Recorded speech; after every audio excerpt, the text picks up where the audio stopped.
ரதி என்னும் அழகிக்கும் நீதானே ராணி கதி நீயே என கொஞ்சம் கண் பாரு தேவி ரதி என்னும் அழகிக்கும் நீதானே ராணி கதி நீயே என கொஞ்சம் கண் பாரு தேவி ஆனந்த விகடம் சொல்லு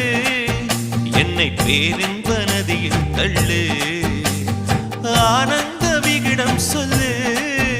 என்னை பேரின்ப நதியில் தள்ளு நான் பாக்யாதிபதியானேன் உன்னாலே கண்ணே உஷா பசும் பொன்னே உஷா குமுதம்